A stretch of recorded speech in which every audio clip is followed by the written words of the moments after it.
Salut, salut et bienvenue sur la chaîne YouTube du web magazine levélourbain.com. Aujourd'hui, je te parle d'un vélo absolument incroyable, c'est le Sea Rusher Rumble. C'est un vélo électrique VTC, fat bike, pliable, bref, un vélo de dingue. En plus, il a deux motorisations, une motorisation 250 watts bridée à 25 km/h et une version 750 watts qui va à 45 km/h si jamais tu veux en faire un speed bike. En plus, ils sont tous les deux vendus 1099 €. C'est pourquoi dans cette vidéo, je te propose de voir ensemble ses caractéristiques, son unboxing, de le parcourir en détail, de le tester dans différentes conditions. Et à la fin, je te donnerai mon avis ainsi que ma conclusion. C'est parti, générique. Bon, histoire de savoir à qui on a affaire, quelles sont ses principales caractéristiques. Déjà, il possède un moteur roue arrière et il est disponible en noir ou en blanc. Niveau charge max, on est sur du 150 kg, ce qui est vachement bien. Et il conviendra pour une personne entre 1,60 m et 1,95 m. Il pèse 31,5 kg quand même, le pépère. C'est pas rien, il faut en tenir compte. Et le Sea Rusher Rumble est vendu à l'heure où je te parle 1099 €. Avec mon code de réduction Le Vélo Urbain, c'est ce qui te permet d'économiser 80 € sur le site de Sea Rusher. C'est pas mal, non? Je te mets le lien dans la description. Maintenant, unboxing. Alors quand tu reçois le vélo, tu le reçois dans un gros carton qui fait 40 kg. Donc il faut quand même avoir des biscottos ou être à deux pour le porter. À l'intérieur, tu as bien évidemment le vélo qui est très très bien emballé, hein. Il est protégé par plein de mousse, donc ça c'est cool.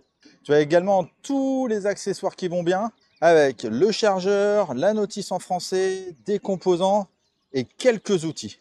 Par contre, bien évidemment, c'est à toi de finir de monter le vélo. Mais je te rassure, c'est pas très compliqué. Je vais pas te montrer. La notice est vraiment bien faite. Tu as juste à monter les pédales, le guidon, la roue avant, etc. Donc tu devrais t'en sortir. En plus, ils ont fait une vidéo qui est franchement bien foutue. Je te mets le lien dans la description. Et je te rassure, moi, il m'a fallu 5 minutes pour terminer de monter le vélo quand même. Avant d'aller tester le vélo, il faut bien évidemment charger la batterie lithium-ion LG. Alors, elle fait 250 watts, 48 volts et 18 ampères-heure. Pour cela, tu dois la connecter au chargeur. C'est un type de chargeur, tout ce qu'il y a de plus classique. Donc, soit tu plugues le chargeur directement sur le cadre en soulevant le petit capuchon en caoutchouc, ou alors tu enlèves la batterie à l'aide de la clé qui ne sert pas à démarrer le vélo, et puis tu prends la batterie et tu la recharges chez toi tranquillement. Alors sur cette batterie, tu as une jauge de puissance et un bouton on-off, donc n'oublie pas de le mettre sur on si tu veux pouvoir rouler avec ton vélo. Et dis-toi qu'il faudra environ 7 heures pour recharger complètement la batterie. Donc un petit conseil, fais-le tout de suite après ton vélo taf, après ta balade. Comme ça t'évitera de repartir avec un vélo non chargé. Et concernant cette batterie, je trouve qu'elle est vraiment super bien placée sur le vélo, sous la selle, car mine de rien, ça l'équilibre vachement. Du coup, j'ai un vélo vachement plus maniable qu'avec certaines grosses batteries qui se trouvent à l'avant du vélo, par exemple. Et tiens, toi, d'ailleurs, ton écran, si tu veux me soutenir et m'encourager à faire toujours plus de vidéos, je t'invite à mettre un pouce vers le haut, c'est le bouton juste en dessous. Ça va favoriser l'algorithme YouTube qui mettra plus facilement cette vidéo en avant et qui me permettra par la même occasion de te proposer toujours plus de contenu. Alors c'est gratuit, par avance, je te remercie. Alors comme d'habitude, je vais te parler du confort du vélo. Donc à l'avant, on a une bonne grosse fourche Sea Rusher avec suspension à huile, donc ça c'est plutôt bien. Elle possède une molette de dureté et elle a un débattement de 9 cm. Tu n'as pas de tige de selle avec ressort et tu n'as pas d'amortisseur arrière malheureusement. Ensuite, on a une grosse selle en simili-cuir qui fait le job. Elle est relativement confortable, large et souple. Bon, la selle, elle a quand même des pseudo-coussinets amortisseurs à l'arrière, mais franchement, ça fait pas grand-chose. Ensuite, tu as des pneus anti-crevaison Chaoyang de 20 pouces et de 4 pouces de large. Mais malheureusement, ils n'ont pas de bande réfléchissante et je trouve ça bien dommage. C'est quand même mieux quand tu veux être vu la nuit. Du coup, niveau confort, on est pas mal. Niveau position de conduite, comme tu peux le voir, j'ai une position bien droite. Et ça, c'est parce que je peux régler la hauteur de la selle, ce qui n'est pas le cas sur tous les vélos, quoi que tu puisses en penser. Et puis surtout, je peux régler la hauteur de la potence et je peux régler son inclinaison. Donc ça, c'est vraiment génial. Donc là, j'ai vraiment les mains bien en appui sur les poignées en mousse. Bon, c'est pas des poignées ergonomiques, mais c'est quand même des poignées en mousse qui font le job relativement agréable parce qu'elles sont vraiment très très souples. Donc je risque pas de me faire mal au dos, ni aux mains. Donc au final, j'ai une bonne position de conduite. Alors maintenant, le test de freinage. Donc déjà, sur ce vélo, j'ai des freins à disque hydrauliques d'Islande à l'avant et à l'arrière. Et ils sont associés à des disques de 180 mm. Allez, on y va à fond, à 25. J'ai laissé de la gomme, je crois, un petit peu. Écoute, 2 mètres. Je pense qu'il m'a fallu 2 mètres pour m'arrêter. Et le vélo, il a 20 bornes. Donc je peux te dire que ce vélo, il freine du tonnerre. Et ça, c'est un super bon point. Tiens, toi, derrière ton écran, maintenant que tu commences à connaître un peu le vélo, n'hésite pas à me dire dans les commentaires ce que tu en penses. Tu le trouves bien, pas beau, cher, pas cher? Partage ton avis. Alors, ce moteur, ça donne quoi? On a donc un moteur Sea Rusher roue arrière. Comme je te l'ai dit, tu as 2 versions, 250 ou 750 watts. Là, moi, évidemment, j'ai le 250 watts pour respecter la législation française. Il est associé à un capteur de pédalage et pas un capteur de couple. Attention, c'est pas pareil. Et il est associé au dérailleur 7 vitesses Shimano tourné. Le 250 watts propose 65 Nm, ce qui est vachement bien. Je sais pas si tu entends, mais là, je suis en côte et le moteur, il fait un bruit de dingue. Tu me diras, c'est vraiment une bonne grosse côte. Hein. En toute franchise avec toi, le 250 watts, c'est marqué 250 watts, mais j'ai quand même un petit doute. J'ai un peu l'impression d'avoir un 750 watts, tellement le moteur, il est puissant. Mais bon, écoute, il est marqué 250 watts sur le moteur et il est bridé à 25 km/h, donc il est complètement légal en France. Alors, en montée, ça donne quoi? Donc là, je suis à Meudon, donc il y a plein de belles et grosses côtes. Écoute, franchement, je suis en train d'utiliser la moitié de la puissance du moteur et je grimpe à 24 km/h et je peux te dire qu'il y a une sacrée côte. Donc je vais baisser un petit peu, là je suis en vitesse 7. Allez, on va mettre en 5. Franchement, je suis à 20 km/h et ça grimpe vraiment. Je ne sais pas si tu entends le bruit du moteur. Il travaille le pépère. Mais en tout cas, ça grimpe les montagnes. Donc le test de la montée, c'est bon. Niveau départ arrêté, combien de temps je mets pour arriver à 25 km/h? Je mets assistance 5 direct, vitesse 1 pour accélérer. C'est parti, 3, 2, 1, 0. Hop, 12, 14, 16, 19, 20, 22, 23, 24, 25. Donc tu vois, on a un bon moteur avec une batterie bien puissante. Donc on arrive rapidement à 25 km/h. Et maintenant, on va tester la réactivité. La réactivité, c'est combien de tours de pédalier il faut pour que le moteur se mette en route.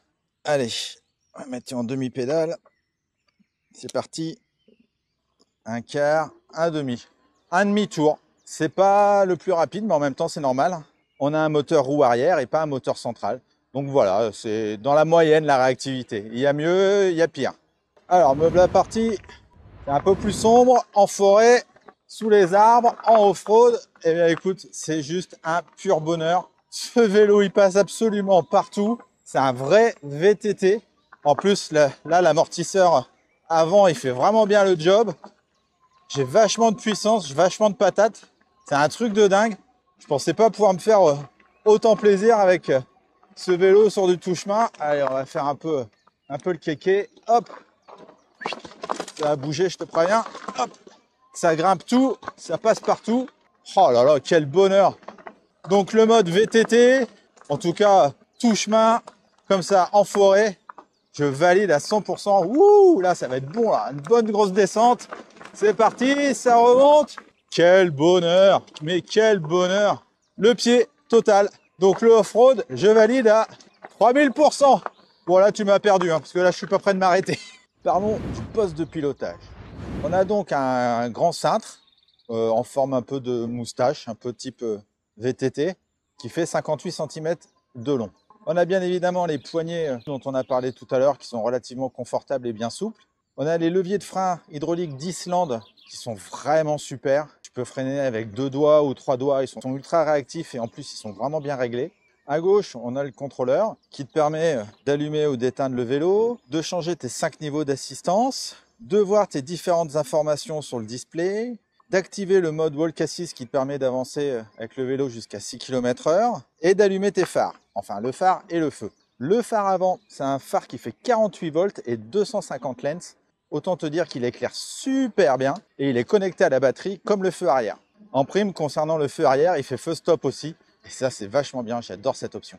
Malheureusement, sur ce cintre, on n'a pas une vraie petite sonnette, mais on a ça.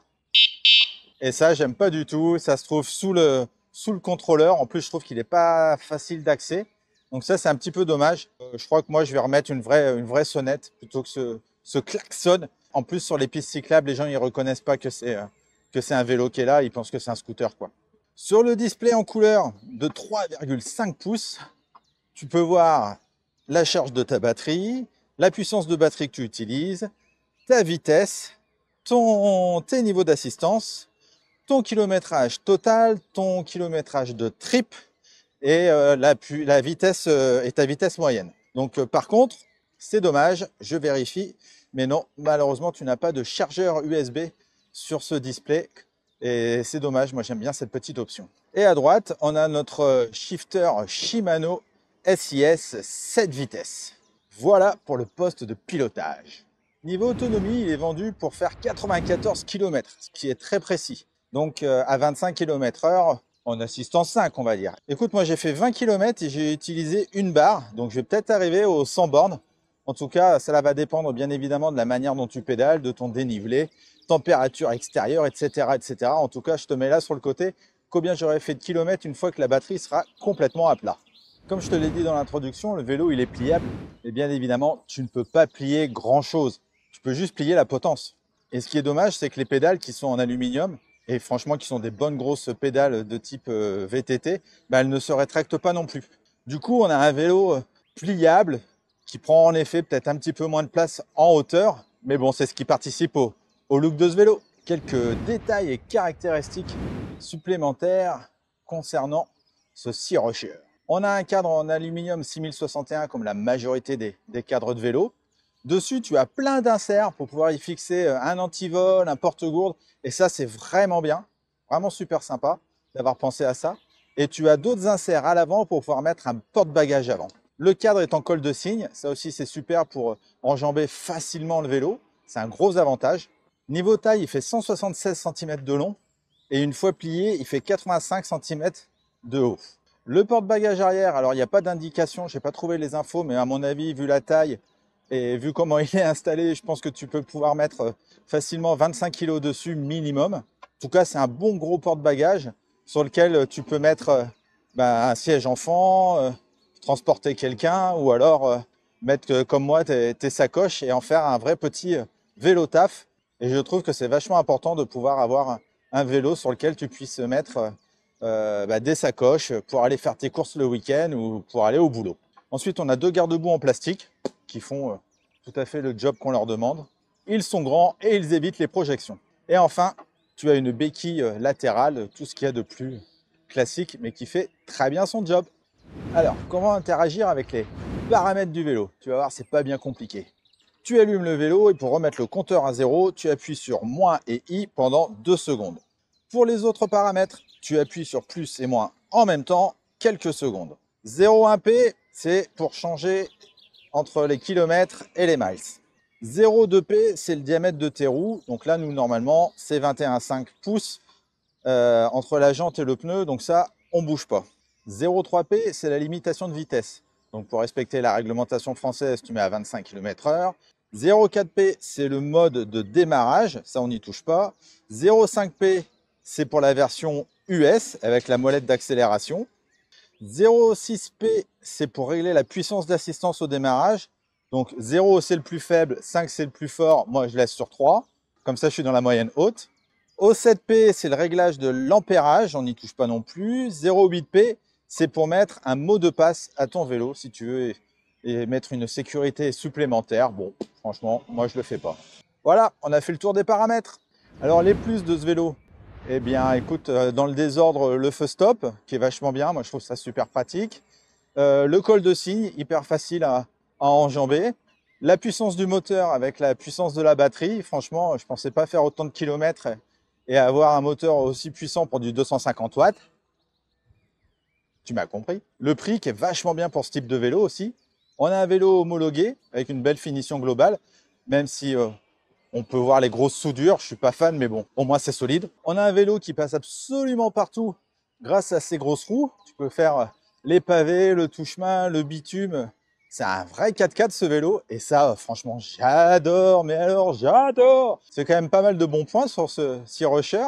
Et les axes d'amélioration, car le vélo parfait, malheureusement, il n'existe pas. C'est dommage de ne pas avoir de bande réfléchissante sur les pneus pour être vu la nuit. Ça, mais bon, ça, c'est sur tous les Chaoyang. Les poignées sont très bien, mais des poignées ergonomiques, ça serait encore mieux. Le fait d'avoir une sonnette comme ça, c'est juste horrible. Donc avoir une vraie sonnette, ça serait pas mal non plus. Je suis habitué maintenant à avoir une prise USB aussi sous le display, donc j'aimerais bien avoir cette option. Et puis il manque un amortisseur arrière, donc je sais que me concernant, je vais acheter une selle avec ressort, au moins comme ça, j'aurai plus de confort. On arrive à la fin de cette vidéo et donc à sa conclusion. Donc on a avec ce vélo électrique mini fat bike pliable Sea Rusher Humble, un vrai petit vélo urbain qui sert aussi à faire du tout chemin, qui sera idéal pour ta pratique urbaine, ton vélo taf, mais aussi pour aller faire des balades en forêt, pour aller faire des balades en campagne, avec en plus un look super sympa. Je ne sais pas ce que tu en penses, n'hésite pas à me dire dans les commentaires, mais moi je trouve le look super de ce vélo. En plus, il est un peu pliable, donc il prendra un petit peu moins de place dans ton garage ou autre. Bref, tu l'as compris, c'est un véritable petit VTC à un prix tout à fait abordable. Et je crois que tu vois, ce petit vélo, ça va devenir mon vélo principal. Et avec sa grosse capacité de charge, tu peux en faire à deux ou avec les enfants en plus. Que dire de plus? Eh bien écoute, je te le conseille. Franchement, s'il te plaît, si il a les options qui te correspondent, achète-le. Sincèrement, tu ne seras pas déçu. C'est vraiment un super vélo. Et j'en suis complètement fan. Et je suis vraiment sincère quand je te dis ça. Voilà, c'est terminé pour cette vidéo. Merci de l'avoir regardé jusqu'au bout. Si tu as des questions concernant ce produit, n'hésite pas à me les poser dans les commentaires. J'y répondrai avec grand plaisir. Merci également à Sea Rusher de m'avoir envoyé ce vélo pour réaliser ce test. Et quant à moi, je te dis à très vite pour de prochaines vidéos du monde du vélo urbain sur levélourbain.com.